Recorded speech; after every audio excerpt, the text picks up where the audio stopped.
Bismillahirrahmanirrahim. Assalamualaikum warahmatullahi wabarakatuh. Alhamdulillahirabbil alamin. Alhamdulillahilladzi anzala sakinata fi qulubil mu'minin liyazdadu imanan ma'a imanihim. Asyhadu an la ilaha illallah wa asyhadu anna Muhammadar Rasulullah. Allahumma shalli wa sallim wa barik ala sayyidina Muhammadin wa ala alihi washabbihi ajmain, amma ba'd. Ikhwafillah yang dimuliakan oleh Allah Subhanahu wa taala. Alhamdulillah, kita panjatkan puja dan puji syukur hanya kepada Allah, Tuhan kita yang Esa dan Maha Kuasa. Salawat dan salam kepada junjungan kita tercinta Nabi kita Muhammad sallallahu alaihi wasallam. Ikhwafillah rahimakumullah, kali ini saya ingin membahas satu fenomena sekarang nih ya. Jadi ada yang kemudian pro kontra mengenai kehadiran para ustadz mu'alaf ya, yang ramai di medsos ya. Di satu sisi kita bersyukur ya dengan banyaknya mu'alaf-mu'alaf yang kemudian menunjukkan eksistensinya dalam dunia dakwah. Tapi di sisi lain juga ada pihak-pihak yang memang tidak senang, yang kemudian mengkritisi, bahkan mencoba membungkam dakwah yang dilakukan oleh para dai mu'alaf. Mungkin saya sebut dai mu'alaf lah ya, jangan ustadz mu'alaf. Sebenarnya bahasa umumnya ustadz mu'alaf. Ini yang sering dipermasalahkan oleh teman-teman ya, saya tidak suka menyebut nama gitu ya. Misalnya dari Cokro TV gitu ya, itu sering kali mengkritisi dengan sebutan ustadz mu'alaf gitu ya. Tapi kalau saya lebih senang menyebutnya dai mu'alaf ya. Kehadiran para dai mu'alaf ini sebetulnya dalam dunia dakwah Islam menjadi satu hal yang menggembirakan, karena ketika mereka dulu sebelum jadi Islam, mereka sudah eksis dalam dunia penginjilan, dalam dunia pengkabaran ya, dalam dunia Kristen gitu ya, kekristenan gitu ya, dengan berbagai macam sepak terjangnya tentu ya. Mungkin ada yang sebagai seorang pendeta dulunya, ada yang sebagai seorang misionaris, ada yang sebagai seorang penginjil, evangelis dan lain sebagainya. Kita banyak peran di sana itu ya. Mungkin sudah banyak yang berhasil membaptis ya puluhan orang, ratusan orang, mungkin ada yang ribuan orang. Mungkin sudah banyak juga yang berhasil memurtadkan ya, kalau bahasa kitanya gitu ya. Kalau mungkin bahasanya mereka itu menyelamatkan ya jiwa-jiwa dari kalangan muslim atau mungkin dari kalangan agama yang lain. Karena kan dunia pengkabaran atau penginjilan Kristen ini kan ada dua. Ada penginjilan di internal mereka antara sesama Kristen gitu ya. Misalnya saya dari Protestan ya, menginjil ke yang Katolik biar jadi Protestan gitu ya, atau mungkin dari karismatik ya, dari misalnya dari Pantekosta menginjil kepada yang Protestan, kemudian biar ditarik biar jadi Pantekosta misalnya ya. Atau mungkin dari Saksi Yehova ya, ini yang banyak nih, yang paling sering dari Saksi Yehova kemudian melakukan pengabaran gitu ya kepada yang Kristen Protestan supaya kemudian ikut jadi Saksi Yehova. Ini yang internal. Tapi ada juga yang kemudian berhasil memurtadkan dari kalangan agama lain ya. Seperti misalnya tuh gerejanya Pak Hendritan, pendeta Hendritan Dianta gitu ya, berhasil memurtadkan dari kalangan muslim misalnya gitu ya. Kemudian dimurtadkan, dibaptis di gerejanya sendiri, di gerejanya beliau gitu ya. Nah, ini macam-macam. Nah, kemudian ketika dia sudah dapat hidayah masuk Islam ya, sangat wajar sebetulnya ya, secara psikologis kemudian dia merindukan eksistensi dia ketika jadi Kristen dulu, ketika sebelum jadi Islam, kemudian diakui. Nah, ini harus dipahami. Saya memberikan penjelasan ini supaya para ulama kita, supaya MUI ya, supaya ormas-ormas maupun kiai-kiai habaib dimanapun yang mendengarkan ini bisa memahami. Kenapa? Karena ya alhamdulillah saya termasuk yang bersyukur, beruntung ya.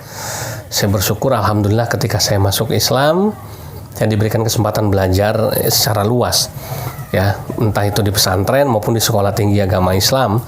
Bahkan sampai sekarang saya pun kemudian mendirikan pesantren ya. Tapi banyak juga mu'alaf-mu'alaf yang kemudian tidak mendapatkan kesempatan itu, dia tidak punya dia tidak pernah mengenyam pendidikan di pesantren, ya, dia tidak pernah punya ijazah di sekolah tinggi agama Islam, mungkin dia nggak pernah mengenyam pendidikan di Stein, apa di IAIN atau di UIN sekarang gitu ya. Kalau saya ini kan masih produknya Stein dulu ya, karena saya lulusan Stein Surakarta S1-nya. Sekarang sudah jadi UIN ya, luar biasa. Ya, jadi itu. Tapi kemudian apakah kemudian karena si mu'alaf ini ya, yang dulunya sebelum jadi Islam eksistensi dalam dunia Kristennya sepak terjangnya luar biasa ini, ya, kemudian ketika dia sudah jadi Islam, ya, hanya karena dia nggak pernah masuk pesantren, hanya karena dia nggak pernah punya ijazah formal sekolah agama Islam, kemudian membuat dia tidak boleh, ya, membuat dia tidak kemudian harus, udahlah ya, kamu harus ngerti, kamu harus diam gitu ya, nggak usah kamu mimpi kepengen eksistensimu sekarang diakui misalnya. Ini kan tentu sangat sulit begitu ya, sehingga kemudian saya sekali lagi dengan rendah hati memohon kepada semua kalangan, ya, kaum muslimin, baik di kalangan pesantren, ya, baik di kalangan ormas, entah itu para kiai dari kalangan Nahdlatul Ulama, baik itu para ustadz yang ada di Muhammadiyah, entah itu para ayahanda kita, gurunda kita yang ada di Majelis Ulama Indonesia, maupun di ormas-ormas Islam yang lain, baik dari kalangan para habaib, ya, para asatidzah, ya, para syarifah dan lain sebagainya. Mohon sekali lagi pahami psikologi mu'alaf yang saya mau jelaskan ini, ya. Sehingga kemudian ini menjadi satu dilema. Kalau kemudian si mu'alaf yang dulunya ketika masih di kafir, eksistensinya begitu itu luar biasa, diakui di gereja, diterima di khalayak ramai kekristenan, kemudian mendapatkan tempat, ya, dan mendapatkan support yang luar biasa. Kemudian ketika dia sudah jadi Islam, dia rindu eksistensi itu kemudian diakui. Dia rindu kepengen berbuat sesuatu untuk agamanya. Dia kemudian sangat-sangat ingin, gitu ya, kebenaran Islam yang sudah dia terima ini kemudian dia bisa ceritakan, dia bisa dakwahkan, dia bisa syiarkan. Lantas kemudian dibungkam begitu saja hanya karena, mohon maaf, ya, mohon maaf sekali lagi saya katakan, segelintir atau sekelompok atau satu dua dai mu'alaf yang membuat kesalahan. Memang sekali lagi kita juga tidak bisa tutup mata. Kita harus fair. Ada oknum-oknum dai mu'alaf yang kemudian memang membuat resah, membuat masalah, membuat blunder, ya, yang akhirnya kemudian dianggap ini menciderai kemuliaan Islam.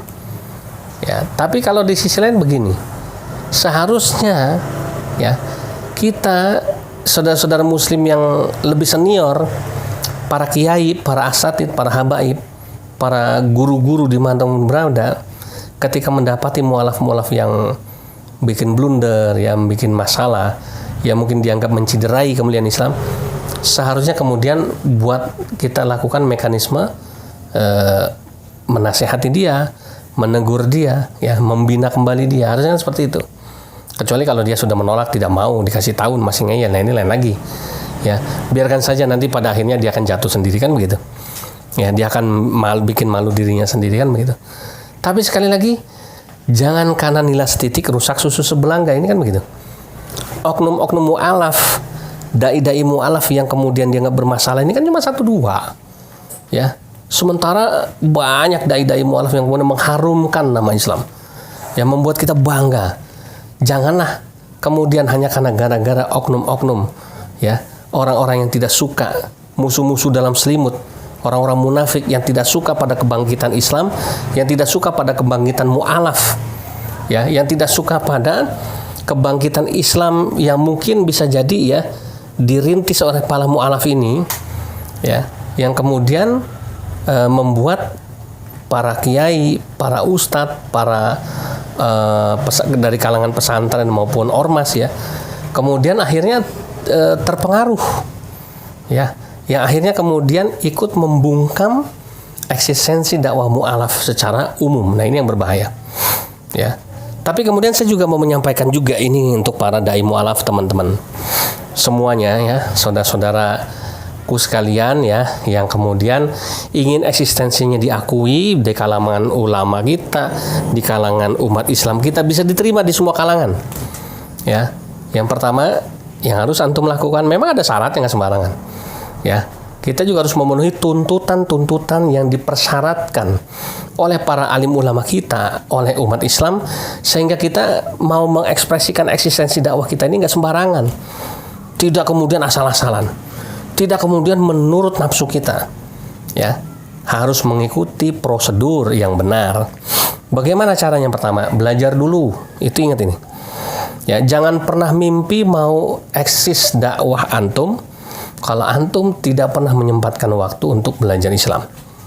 Ya, sekali lagi ini penting. Maka akan jadi momok yang memalukan. Ketika antum sudah populer, misalnya sudah terkenal, sudah disanjung, dipuji-puji, tapi ternyata tidak bisa membaca Al-Quran. Innalillahi wa inna ilaihi raji'un. Ini satu musibah yang besar.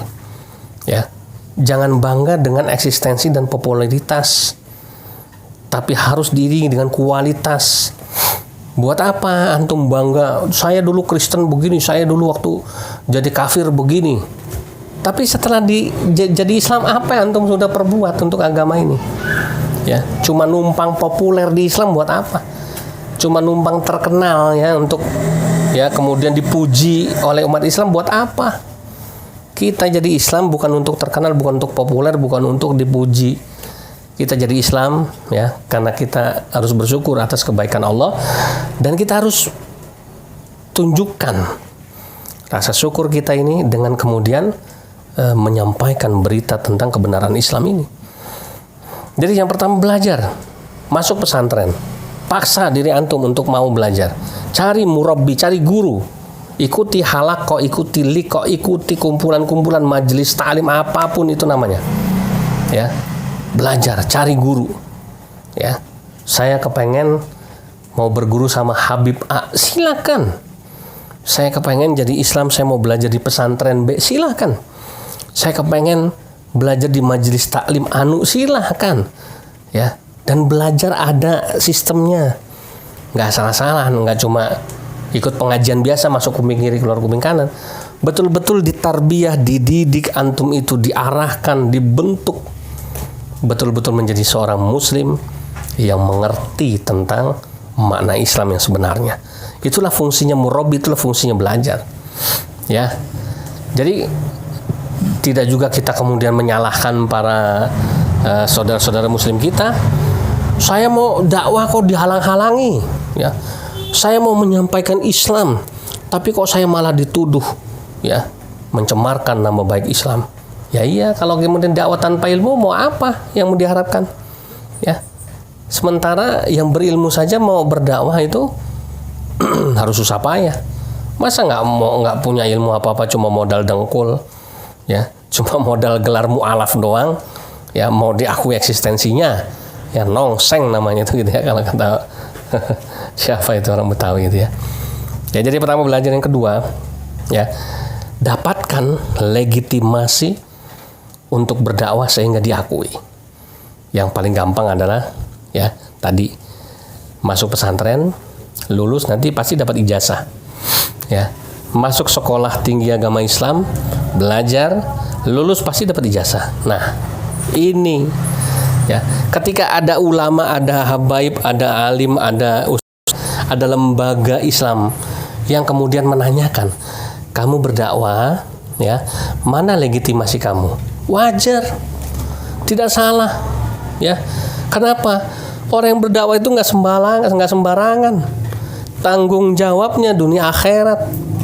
Ya, sekali kita salah ngomong, maka kita bukan kita dapat pahala jariah, bisa jadi dapat dosa jariah.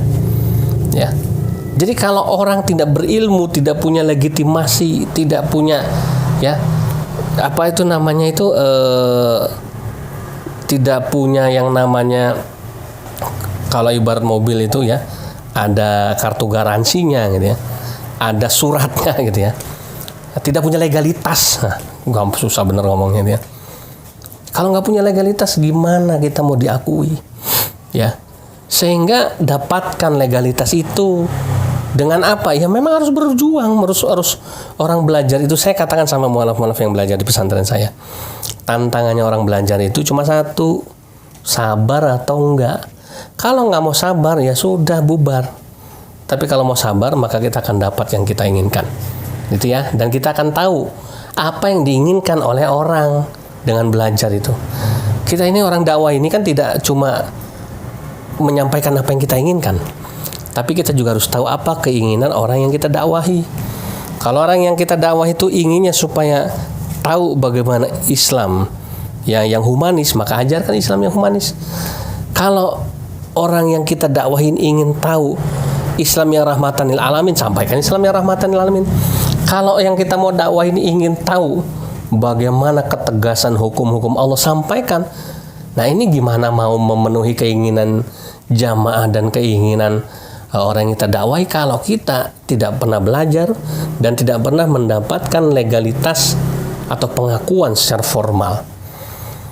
Maka wafilah yang dimuliakan oleh Allah Subhanahu wa taala, sekali lagi polemik yang terjadi antara dai mu'alaf dengan para ulama ataupun dengan umat Islam secara umum gitu ya. Ini akan bisa diselesaikan sebetulnya kalau kedua belah pihak saling memahami. Yang umat Islam ya, yang kalangan ulama, kalangan pesantren, kalangan kiai, kalangan ustadz memahami kenapa sih mu'alaf ini begitu semangat ingin menunjukkan eksistensinya dalam dunia dakwah ya. Kemudian kita akhirnya kalau kita paham kan enak. Kemudian yang dai mu'alaf juga paham, jangan cuma nyinyir doang. Jangan cuma saya itu dakwah dibungkam, saya dakwah itu dihalang-halangi, saya dakwah itu dibenci. Gak usah diceritain apa bangganya kita dakwah dibenci ya, apa dakwahnya kita itu dibungkam. Yang membungkam siapa? Saudara kita. Berarti kita sama aja jelek-jelekin saudara muslim kita, dan itu jelek-jelekan lewat medsos, akhirnya nyebar, orang kafir ketawa tuh, lihat tuh ya, orang Islam tuh ya saling bungkam-membungkam, saling jegal-menjegal. Apa ini? Sudah, apapun pengalaman pahit para dai mu'alaf yang dialami, cukup jadikan itu sebagai pengalaman ya. Kemudian yang kedua, rubah, cari cara bagaimana dakwah kita bisa disenangi, dakwah kita bisa diakui, dakwah kita kemudian bisa diterima baik dari kalangan akar rumput sampai kalangan para ulama. Dengan apa? Belajar. Yang kedua, raih legitimasi itu ya. Kenapa saya berani bikin pesantren ya kan? Oh, karena saya pernah berguru, karena saya pernah pesantren. Kenapa saya berani dakwah? Karena saya pernah mengenyam pendidikan di Sekolah Tinggi Agama Islam. Mana buktinya? Ini ada ijazahnya. Orang melihat, oh ya pantas. Berarti ini bukan lagi ustadz mu'alaf gitu, bukan lagi dai mu'alaf, tapi sudah jadi ustadz beneran, kan begitu. Nah, ini kan kadang-kadang begitu, yang dibutuhkan kan cuma itu aja sebetulnya. Kalau sudah diakui, nggak ada masalah. Alhamdulillahirabbil alamin, al-fakir. Saya bukan mau membanggakan diri saya. Tidak pernah saya mengalami penjegalan, tidak pernah saya mengalami kemudian dicap, diperbolehkan, kemudian apa namanya itu, dicurigai ya. Karena apa? Karena saya berusaha ya sekuat mungkin bagaimana caranya supaya dakwah saya bisa diterima. Nah, itulah yang seharusnya kita lakukan sebagai dai mu'alaf ya. Nah, seperti itu ya nasihat saya khusus untuk para dai mu'alaf. Yang nggak usah berkoar-koar di medsos dengan bangga kalau dakwah kita dihalang-halangi, dakwah kita dibenci, nggak usah. Ya, cari bagaimana caranya supaya disenangi, supaya dicintai, supaya diakui. Oh, sadar diri. Iya ya, saya jadi Islam ini terlalu sibuk ceramah, terlalu sibuk ngasih tausiah. Ya, hafalnya itu cuma ayat-ayat yang dibutuhin aja. Untuk gaya-gaya supaya orang itu, oh lihat saya ini paseh gitu ya. Tapi ternyata isinya tidak ada. Kenapa? Nggak pernah belajar. Ditanya, siapa guru kamu? Bingung. Guru saya ya, saya pernah berguru sama Ustadz Anu. Oh, cuma ngaji 2 kali dibilang berguru. Bagaimana bisa? Ya namanya berguru itu Si guru itu sebagai murabbi bertanggung jawab dan mau mengakui antum sebagai muridnya. Ketika ada orang lain, misalnya contoh saya, Yusuf Ismail, siapa kamu punya guru? Saya sebut guru saya adalah Ustadz A. Maka kemudian orang datang, betul Ustadz A ini murid kamu? Iya, dia ngaji apa? Ngaji kitab apa? Sudah sampai di mana? Bagaimana menurut antum? Akan ditanya, si Ustadz ini bisa jawab. Lah, tahu-tahu misalnya ya, ada si fulan mu'alaf A baru pernah ngikutin ceramah saya misalnya 2 kali. Dia bilang ini guru saya, ngaku-ngaku ini guru saya ini adalah Ustadz Yusuf. Orang nanya sama saya, betul. Si mu'alaf A itu murid kamu, murid antum, Ustadz. Wah, bingung jawabnya itu ya. Udah ngaji sampai di mana? Berapa kali dalam seminggu dia ngaji sama antum? Udah berapa tahun dia ngaji? Udah ngaji kitab apa aja? Mumet jawabnya. Ya, nah ini namanya bukan belajar, ya, bukan belajar yang dimaksud belajar secara sistematis ya. Itu namanya cuma belajar ngalong, lompat sono, lompat sini, comot sono, comot sini. Nah, ilmu comot-comot ini kemudian dipakai, ini yang bahaya, nggak boleh. Ya, kemudian ditanya, mana kamu punya nggak ijazah? Ya, punya nggak legalitas? Ya, yang kemudian bisa ditunjukkan sebagai bukti kalau kamu itu betul-betul sudah pernah belajar Islam. Bingung. Yang ada ijazah pendeta. Nah, ini yang kemudian jadi masalah. Ya, sekarang selama jadi Islam terlalu sibuk, ya, ceramah kemana-mana, terlalu sibuk berdebat ya, sehingga lupa belajar. Baca Quran pun belum bisa, ya kan? Kemudian apalagi belajar yang lain ya. Nah, tentu ini menjadi tantangan ya buat para dai mu'alaf. Sekali lagi saya tidak mengendurkan semangat antum, tapi saya justru mendorong kita untuk bersemangat untuk mensiarkan Islam. Karena memang Islam begitu. Seharusnya apa yang dituntut oleh saudara-saudara muslim kita tidak salah. Ya. Jangan baru jadi Islam 2 tahun udah berani disebut ustadz. Ya, udah bangga gitu ya. Udah keluar-keluar ceramah di medsos tapi isinya salah. Tidak ada salahnya yang dikritik itu. Kenapa? Karena memang antum tidak mau belajar tentang Islam. Ya, tapi juga ya kaum muslimin saudara-saudara kita, baik para ulama ya, baik para kiai, baik para asatid ya, baik para cendekiawan maupun ya jamaah biasa, tolong pahami para mu'alaf kita, para dai-dai mu'alaf kita ini sebelum jadi Islam mereka punya sepak terjang dalam dunia kekristenan yang luar biasa. Sehingga semangat ini kemudian membara, menggebu-gebu, ingin diluapkan ketika dia sudah jadi Islam. Jadi mari sama-sama kita saling memahami, saling mengkoreksi, saling muhasabah diri untuk kemajuan Islam yang lebih baik. Kenapa? Baik yang dai mu'alaf maupun para alim ulama dalam Islam semua sama-sama menghendaki kebaikan untuk agama kita. Maka sama-sama kita bergandengan tangan supaya Islam dan kemuliaan kaum muslimin bisa kita raih bersama-sama. Jazakumullahu khairan katsiran, billahi taufiq wal hidayah. Assalamualaikum warahmatullahi wabarakatuh.